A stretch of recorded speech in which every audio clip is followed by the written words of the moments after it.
اب آپ دیکھیں دنیا میں جب ہم رہتے ہیں تو ہمیں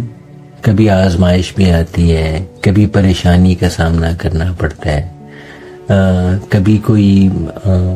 ایسی تکلیف ہم اپنے ہاتھوں سے، ہے نا، زیادہ تر تو اپنے ہاتھوں سے کھڑا کر دیتے، ہم سے برداشت نہیں ہوتا، ہم اس کو ہینڈل نہیں کر سکتے، ہے نا، ہمارے لیے مشکل ہوتا ہے، کوئی ایسا سختی کی صورت میں آ جائے تو ہم اس کو، جبکہ یہ وہ سختیاں ہیں، یہ وہ چیزیں ہیں جو اس دنیا میں ایک اللہ کی نشانیوں کی طرح ہمارے سامنے آتے، تاکہ ہم اس سے کچھ لیسن لرن کریں اور آخرت میں بچ جائیں۔ لیکن آپ دیکھتے ہیں کہ اکثر لوگ اس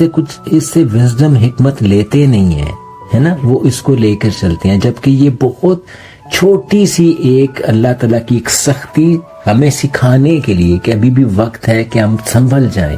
ہم سیدھے راستہ کو اختیار کریں۔ ایسی بے شمار اچھائیاں ہمارے سامنے آتی ہیں، ایسی سختی بھی ہمارے سامنے آتی ہے، تاکہ ہم اس چھوٹی سی دنیا میں لرن کر سکیں، تاکہ ہم اس میں بہتری کریں، آنے والے وقت کے عذاب سے بچیں، کیونکہ جو آنے والے وقت کا عذاب ہے وہ اس سے بہت بڑا ہے۔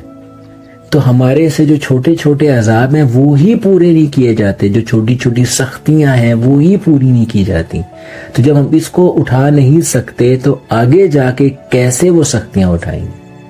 اور دیکھیں آپ کہ کیسی خوبصورت بات ہے، بے تحاشا حکمت ہے، آقا کریم صلی اللہ علیہ وآلہ وسلم کی ہر بات ہزاروں حکمتوں کے ساتھ ہوتی ہے نا، لیکن اس میں سے جو مجھے ایک حکمت سمجھ آتی ہے نا، جو مجھے ایک بات اللہ کے حکم سے جو سمجھ آ رہی ہے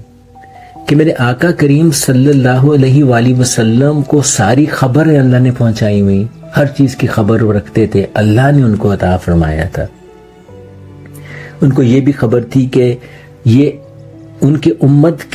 امتی کتنا اس راستے کو فالو کر سکیں گے اور وہ کتنا اس راستے پر چل سکیں گے اور ان سے کتنی غلطیاں ہوں گی،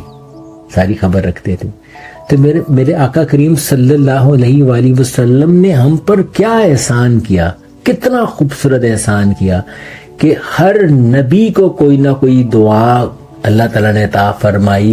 ساری چیزیں ان کے ہاتھوں میں رکھنے کے بعد بھی ایک دعا فرمائی کہ تم کچھ بھی مانگنا چاہو تو مانگو،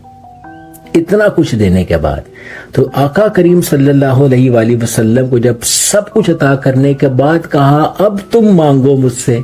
ایک دعا، جو